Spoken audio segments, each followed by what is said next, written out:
Time flows past like molten iron, dull, hot, and heavy. I can't bring myself to look at my bloodied right hand. My broken fingers have healed. The bleeding has stopped, and my wounds have closed. Oh yeah. Things a vampire can do, right?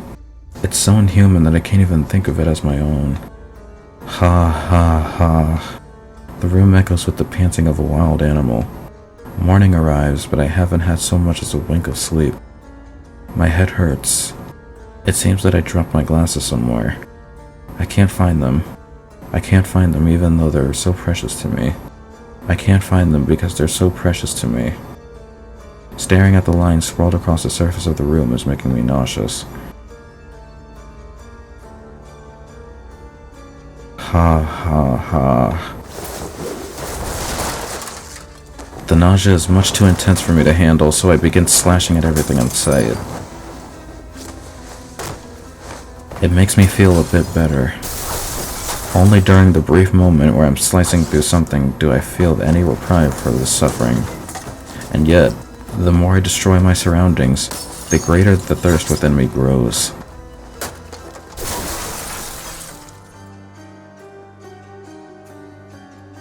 Ha ha ha.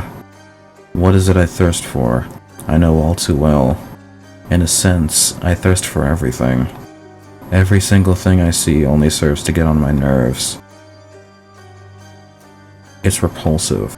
I don't understand what purpose there is in continuing to live and continuing to reproduce when the end has already been decided and the conclusion can be so plainly seen. It's so beyond inadequate that it's beyond unappealing. Everything reflected in my eyes comes off as eerie. Yet at the same time, if I close them, I can do nothing but remember how it felt when I killed her. The tactile sensation of a cruel, hard blade, becoming one with tender, pulsating flesh. To a being of higher intelligence, the feeling inflicts an almost crippling blow upon my soul. A sensation so repulsive, it makes you want to bite off your own tongue. A dead end so laden with despair at the thought of that there exists nothing greater.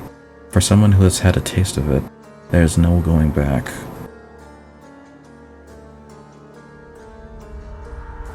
To make matters even worse, the one I murdered was so perfect it was appalling. The excitement I felt when I dismembered Arcueid's body into 17 pieces has been permanently etched into my brain. The pleasure of dismantling that beautiful body, of picking apart a life possessed of power incommensurate with her human form, ended me. I can say with certainty that she wasn't the one who died back then. It was my own brain.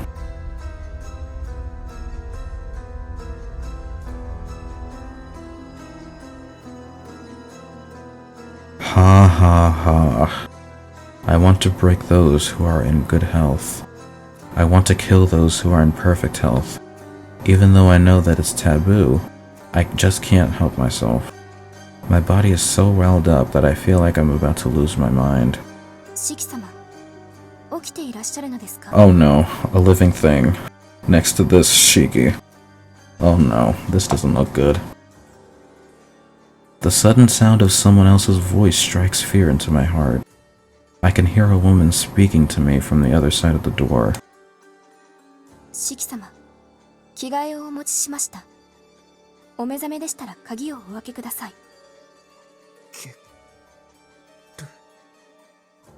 Unlock the door? Unlock the door and let Blank inside? No way in hell. If I let her in here, there's no telling what I'd do. I'm already at my wit's end. I'm barely able to hold myself back as it is, and that's with the benefit of being alone. And now you're telling me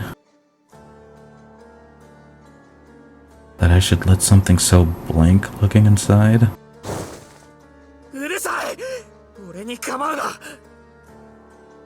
I yell in the direction of the door. Yeah, no shit. The fuck?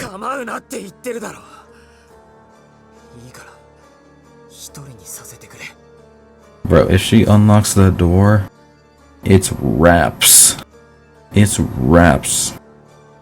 If she enters this room, if she comes inside, I'm sure I'll end up doing something that can't be undone. After a brief silence, I hear Blank's footsteps. She quietly retreats from the door to my room. Ha ha ha. I'm safe now. There's nobody around. There's nobody for me to blank. Yeah, those blanks are becoming far clearer now that, the context is making itself known. That thought helps to calm me down. I need a distraction, something, a book, maybe, to take my mind off all this. Huh? The book is missing from the conservatory. It was a biography written in all kinds of different languages, an account of someone's voyage through life. It's not like I'd been able to read it properly, but it still would have served as a good distraction. I can't find it no matter how hard I look. Ha ha ha. I can't find it. I desperately try to remember what the cover looked like, but no matter how hard I try, I just can't picture it.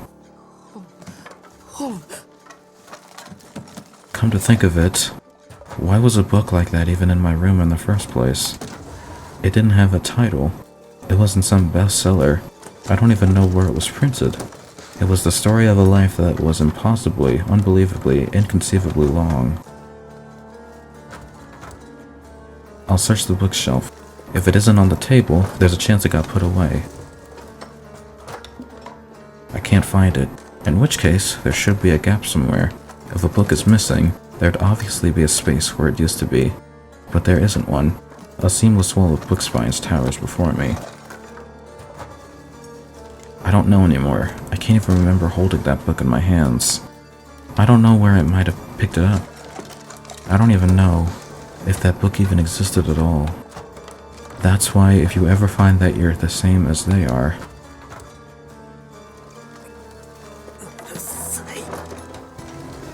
I recall her grating voice. That book, its contents. It was the book I always read when I couldn't sleep. But is there a chance it was just a dream? That I was already asleep, dreaming about not being able to sleep? Then blank. Blank yourself. Beg for forgiveness. Cry for mercy with tears streaming down your face. And then blank your throat. A dream. A dream. But I don't dream. On top of that, Tonoshiki doesn't even possess that kind of knowledge. I don't have the building blocks needed to form such dreams. Those dreams weren't mine. You may not have realized it yet yourself.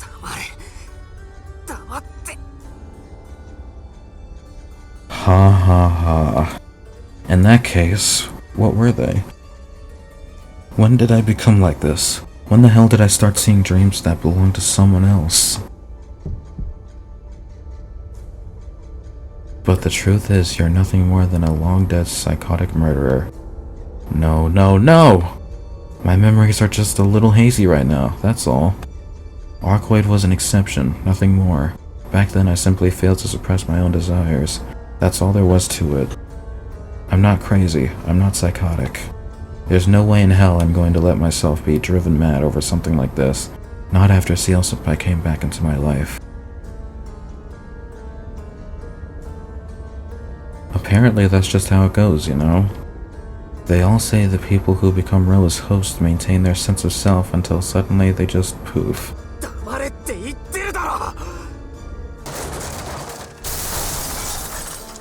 Ha ha ha. I'm panting heavily. It sounds like it just threw something out the window. The sunlight is getting on my nerves. My throat, it's so dry that I feel like I'm about to go insane. Shiki-sama, 何をしていらっしゃるんですか? Shiki-sama. I hear a woman's voice coming from the other side of the door. I don't have the presence of mind to answer her. Words, I can't even remember how to speak. There's only one thing on my mind.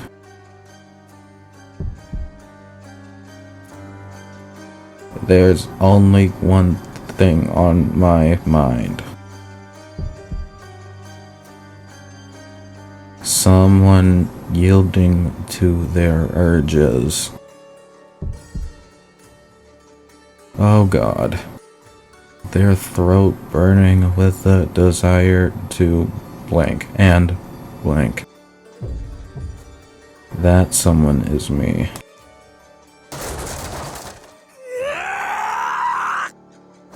The wall. I bang my head against the wall. I smash it into the wall over and over again until my forehead is about to crack. But try as I might, I can't dislodge the image of shredding blank into pieces from my mind. So that's how it is.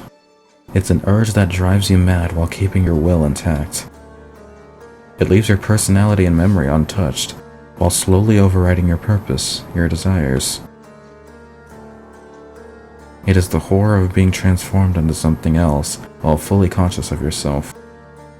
Is this it? Is this Roa? I hear the sound of someone banging on the door. I can't let her open it. If she does, it'll be the end of me.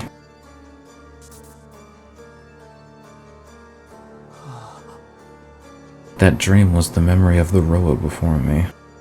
The final memories of someone I don't know. Someone who walled themselves up in their room. Someone who eventually ended up killing their parents and transforming their hometown into one infested with vampires. There's nothing I can do. This isn't something I can solve by killing myself. This isn't something that's within my power to change at all. That dream made it clear to me.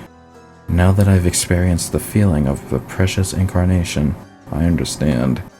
If I killed myself, my will would be the only thing that died, while Roa's will remain, now in full control of the body I had ceded to him.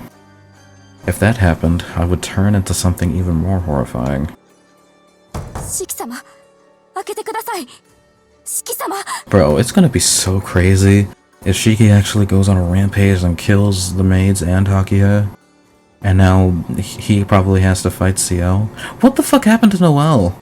Like, Noelle is still like fucking around, right?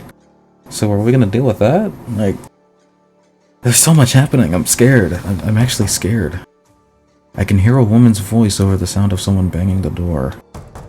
It's a familiar voice, but it sounds like she's speaking in some foreign language. They're so far away. It's only a wall. One flimsy wall is all that stands between us. But right now, they sound as though they're calling to me across the expanse that separates the Earth from the moon.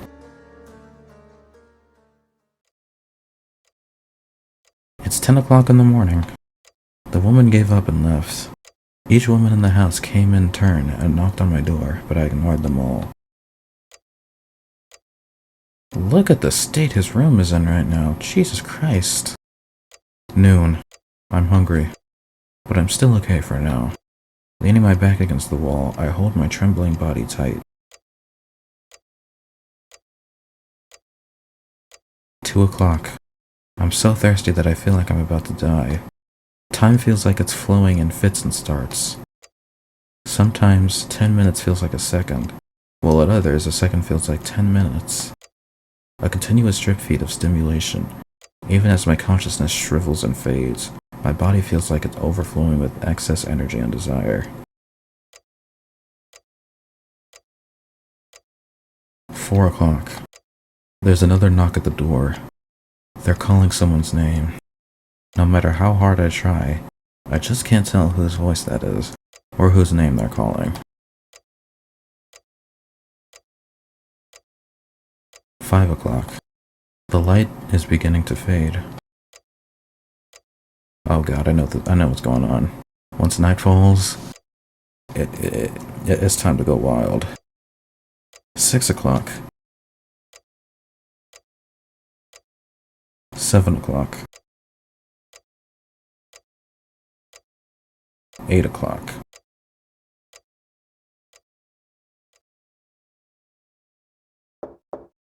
Someone's here. シキさん、夕ご飯を持ってきました。朝から何も食べていないのでは参ってしまいますよ。It's Blank's voice. She's knocking on the door. こうなったらお食事だけでも食べてもらえますからね。Oh god, she opened the door. It's like Denji, don't you open that fucking door. Don't do it. Don't open that door. And sounds like she unlocked the door and Oh boy, am I afraid to press A right now. I hear a rattling noise. It isn't the sound of someone knocking on the door, but that of a key being turned. 最後の切り札、マスターキーの出番ですよ。Oh boy. Oh no. The door unlocks. I'll turn Kohaku away. Oh my god, there's a decision here? Oh, just fucking kill me then, why don't you? I'll get her to just leave the food. I'll turn Kohaku away.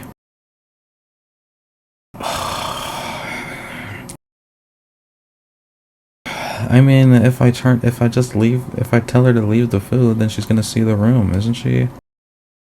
Fucking... Man, at this point, both of these decisions just seem like it's going to be fucking over anyway, so what's the fucking point anymore? Let's see what happens. The door opens. It's too late. Even if I turn her away now, it wouldn't change the fact that she's able to come inside. But still, entertaining the idea of eating food is a mistake in itself. It's just too direct. The thought's so enticing that I'd ended up wavering. My parched throat and tattered thoughts are crying out for relief. It's as if they intend to shatter what little remains of Tono Shiki.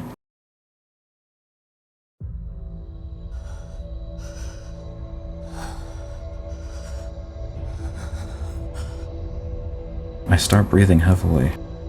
I have to. I have to hold this back, somehow. シキさん、中に入りますからね。ってどうなされたんですか、これ。That's your reaction to this? With an unflattering smile, Blank expresses surprise as she surveys the wreckage of my room.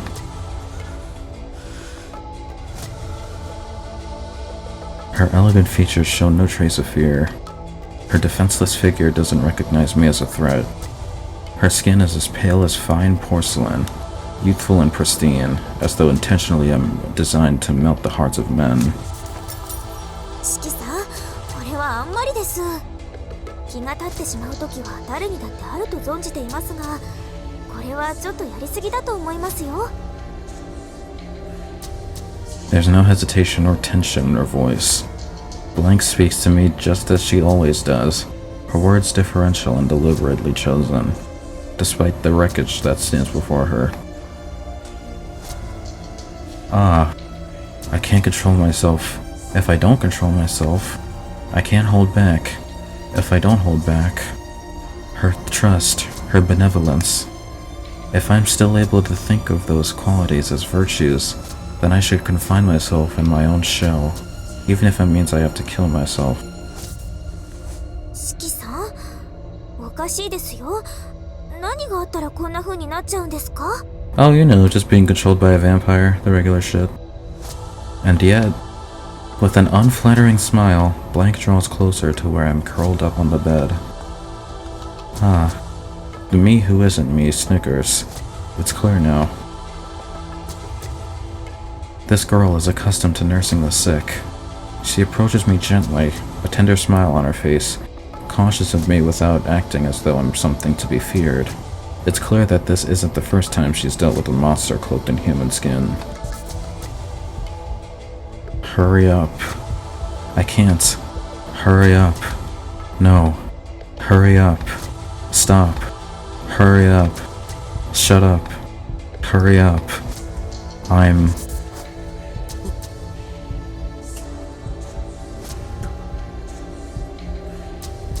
Pushing up what remains of my sanity to the absolute limit, I somehow managed to eke out those words of warning. Or at least I tried to. ごめんなさい。よく聞こえませんでした。申し訳ありませんが、もう一度言っていただけます？ But my words had the opposite effect. Relieved, Blank offers her visage, over to where my body, my corpse, lies cowering on the bed. Her white fingers brush against my shoulder. Fingers made of flesh and blood. I feel their faint warmth. An explosion of sparks bursts crackling from the base of my skull. If you could feel my heart rate right now, I really don't want to press A. I really don't want to see sweet Kohaku-san be murdered by the hands of Shiki. I really don't want to, but the series would be going nowhere if I didn't, so brace yourselves, everyone. As the game says, the explosion is imminent. Oh, she dodges. I am powerless to stop myself. My body is no longer my own. As a blank, I crave the blood of humans so badly I can't stand it. Ah! I put all my strength into my legs as they try to rush over to her. I put all my strength into trying to stop them. And yet, it only serves to do the opposite. Ah! I put all my strength into my arms as they try to pin her down. Oh no, she didn't dodge, goddammit, I thought she was UI for a second. I put all my strength into trying to stop them. And yet, it only serves to fuel their advance. Ah! I put all my strength into protecting her. And yet, nothing is working as it should. There's no other way. I bite my own tongue off. If I stop myself from breathing, my body should stop moving. Stop, stop, stop. With that, I managed to tie up my right hand, my outstretched right hand, which had been poised to tear her to shreds, jams itself into my mouth to prevent me from choking on my tongue.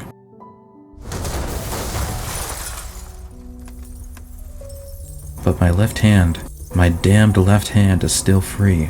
My left hand won't obey me, even as I tearfully fight to hold it back. My left hand won't let me move so much as a finger, even as I strain so hard that blood starts to trickle from my nose. My left hand darts out as I watch on helplessly. Ah! Ah! Ah! My left hand coils itself around the woman's pale neck like a serpent suffocating its prey.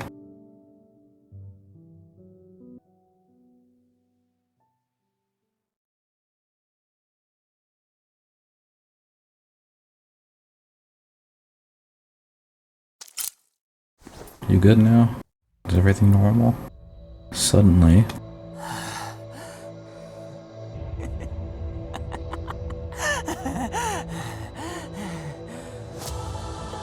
my own labored breathing and laughter jolts me awake. The glasses I thought I'd lost are by my feet. I found something that wasn't there until a moment ago. I don't know how they could have gotten here. I don't want to think about it right now. At long last, my vision falls back in line with reality. And with that,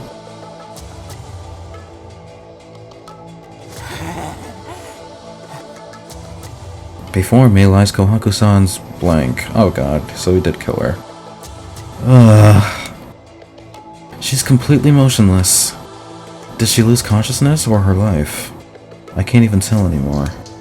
All I know for certain is that the sight before me is an irreversible reality.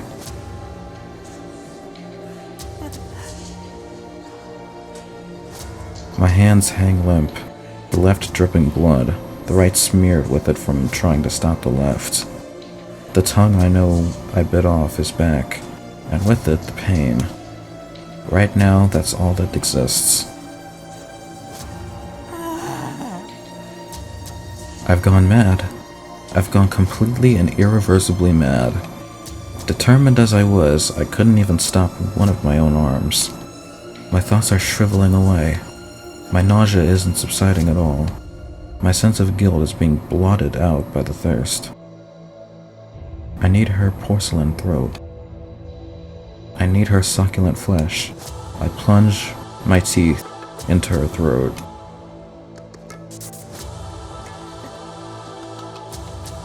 I'm broken. I'm truly broken. All hope is gone. I don't know how much longer I can stay sane. Yo, I will say props to Shiki's voice actor, whoever you are. The talent shown here just from this role, crazy. Out. need to get out. If I stay here, I'll end up killing Kohaku-san. If I stay in the mansion, I'll end up turning on Akiha and Hisui too. So before these urges return, I have to disappear.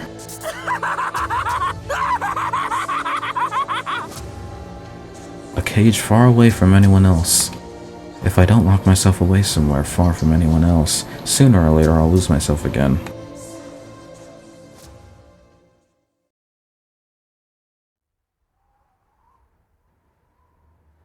I flee the mansion like a wild beast. Has my skin somehow become more sensitive? Or is it my hearing that's grown sharper? The ringing in my ears stabs at my brain. Even though there's nobody in sight, I can sense the presence of countless people flooding out from the sea of buildings below me.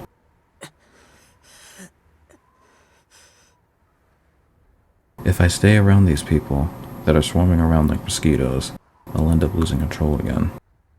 Somewhere with nobody around. Somewhere where I can't make any mistakes.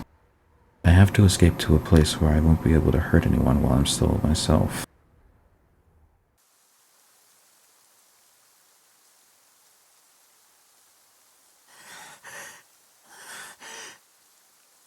I arrive at the Moonlight Park, a recreational area built in the heart of the business district. People use it during the day, but once night falls, it empties out and becomes a blind spot in the city. But even though the park itself is as silent as the grave, it's still swamped with the overwhelming presence of people. Each person's breathing, each grating voice is another stone around my neck. I can't believe it. Even though I'm over 200 meters from the station, I can hear the hustle and bustle of downtown as though I'm standing right in the center of it all. Even though the lights in the windows of the residential district are so far away that they're little more than pinpricks, they're still bright enough to make my head spin.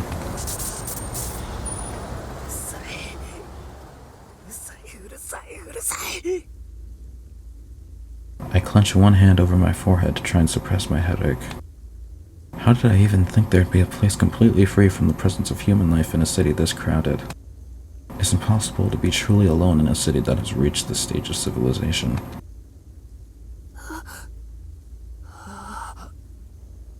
Precisely. Just look around you. All the prey you could ever want is mere footsteps away. Look at them all. Picking off one or two of them won't change anything. Honestly, they're all subconsciously wishing for someone to come along and trim the fat away. It's simply tidying up, no different to taking out the garbage.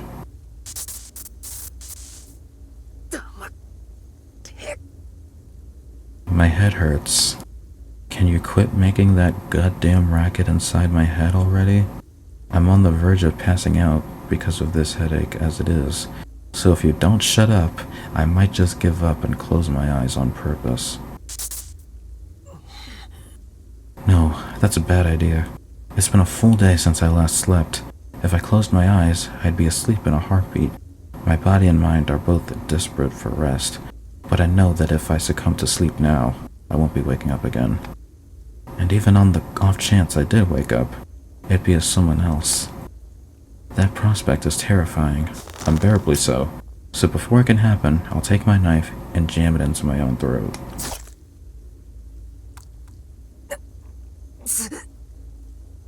How pathetic. I barely even sucked the tip in. I can't do it. That terrifying prospect alone is not impetus enough for me to take my own life. I feel like somewhere long ago, I swore a vow that I'd live this life to the fullest.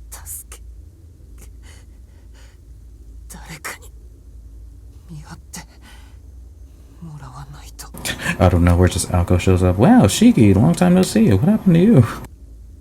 If I can't die, then I at least need to be kept under control. Someone has to keep an eye on me to make sure I don't fall asleep or lose my mind.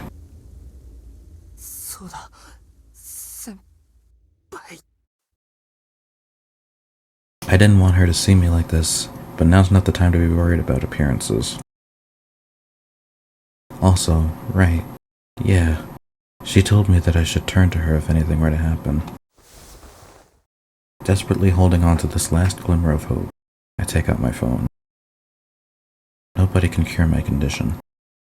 Not even Ciel-senpai, as amazing as she may be. I know that reaching out will only cause problems for her. But I want to see her. I want to hear her voice. If she comes here, then I can still keep on being Tonoshiki. I call Senpai using the number saved in my phone.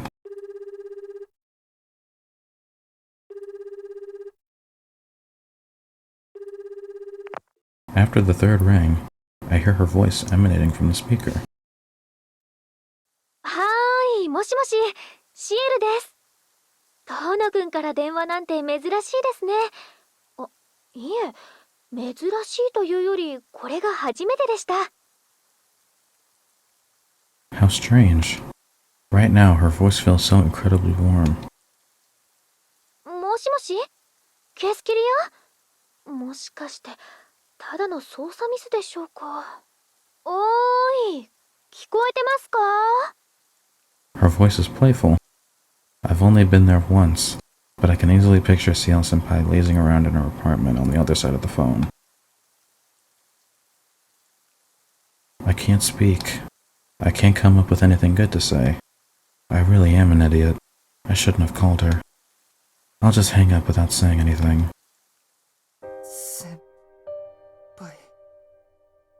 Try as I might, her voice is just far too warm. I'm unable to stop the words spilling from my mouth. よかった。つながっていますね。どうしたんです？こんな夜更けに。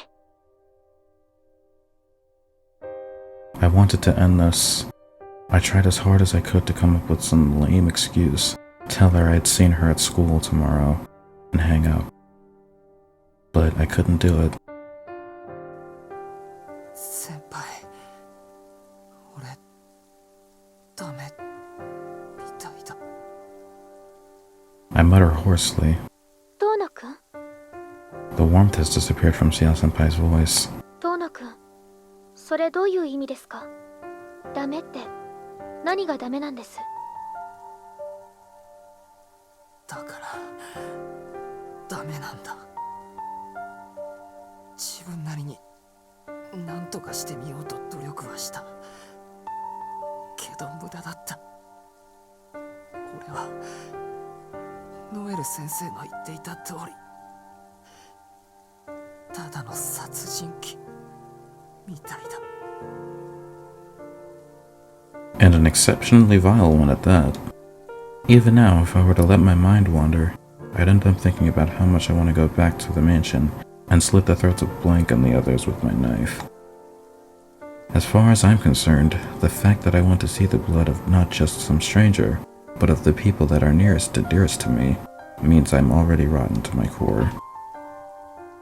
どうすればいいんだろう。俺、自殺なんてできない。自分で自分を殺すなんて、そんな手段教わったことがない。その必要はありません。今どこにいるんですか？ Yeah, I think she's starting to realize what's going on. 南口の公園です。人気がないところに来たつもりだけど、ここもダメでした。周りに家が多すぎて頭が痛い。わかりました。人気を避けるのは私も賛成です。ブローブと戦ったデパート跡に向かってください。あそこなら誰も近寄らないし、何より静かでしょう。こちらもすぐに向かいます。そうか。あの場所なら誰もいない。遠野くんならバリケードの隙間を切って中に入れるでしょう。先に忍び込んで地下で待っていてください。With a click, the call ends. I put away my phone and somehow manage to struggle to my feet. Senpai. I'll get to see Ciel-senpai. I don't know what will happen once we meet, but I want to see her all the same. My whole body starts heating up all over again. I start hobbling away from the park, praying that I don't run into anyone on my way to the remains of the department store. Jesus Christ, man. This is very grim right now, dude.